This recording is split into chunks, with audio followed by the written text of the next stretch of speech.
Mapagpalang araw po sa ating lahat. Ang aking pong bahagi ngayon ay mula sa aklat ng Exodo, Kabanata 25, talata 1 hanggang 8. Mga handog para sa sangtuwaryo. Sinabi ni Yahweh kay Moises, "Sabihin mo sa mga Israelita na maghandog sila ng kaloob sa akin at tanggapin mo ang mga buong pusong inihandog nila. Ito ang kanilang ihahandog: ginto, pilak, tanso, lanang kulay asul, kulay ube at kulay pula, mga pinong telang lino, at hinabing balahibo ng kambing, balat ng lalaking tupa na kinulayan ng pula, mainam na balat, at kahoy na akasya. Langis para sa ilawan at pabangong panghalo, para sa langis na pampahid at para sa insenso. Maghahandog din sila ng mga alahas na kornalina at mga mamahaling alahas na pampalamuti sa ephod at sa pectoral ng pinakapunong pari. Ipagpagawa mo ako ng sangtuwaryo na titirhan kong kasama nila." Ito ang salita ng Diyos. Amen. Mapagpalang araw po sa ating lahat. Narito po ang aking daily devotion sa Book of Exodus chapter 25, verse 9 to 16.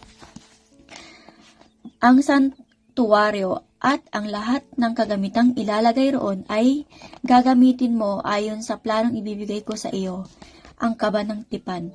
Gumawa kayo ng isang kaban na yari sa akasya, 1.1 metro ang haba, 0.7 ang metro ang luwag, at 0.7 metro ang pataas. Balutin ninyo ito ng lantay na ginto sa loob at labas. Ang mga labi naman ay lagyan ninyo ng moldurang ginto. Gagawa rin kayo ng 4 na argoyang ginto na ikakabit sa 4 na paa ng kaban. Tigalawa sa magkabila.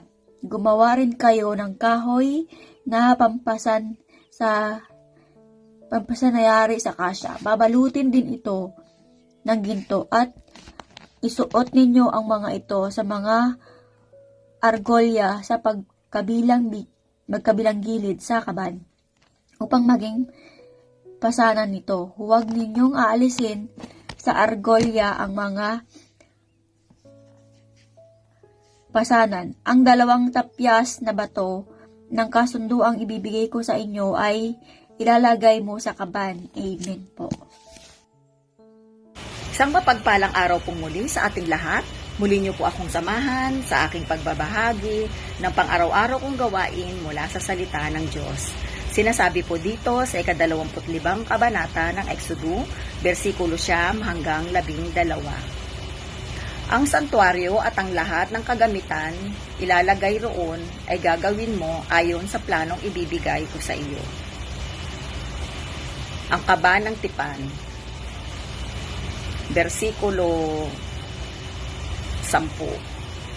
Gumawa kayo ng isang kaban na yari sa akasya. 1.1 metro ang haba, 0.7 metro ang luwang, at 0.7 metro ang taas.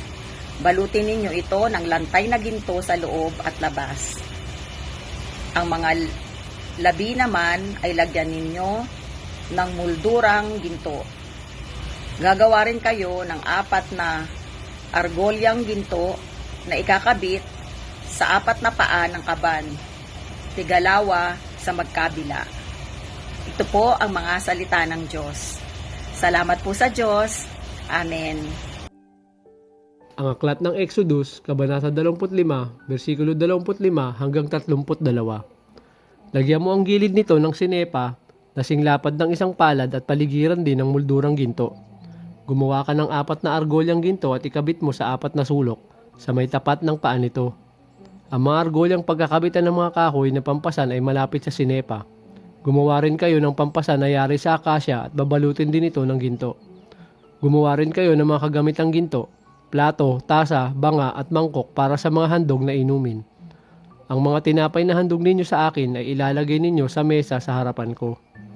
Gumawa kayo ng ilawang yari sa purong ginto, ang patungan at tagdan nito yari sa pinitpit na purong ginto. Ang mga palamuti nitong bulaklak, ang buko at mga talulot ay parang iisang peraso.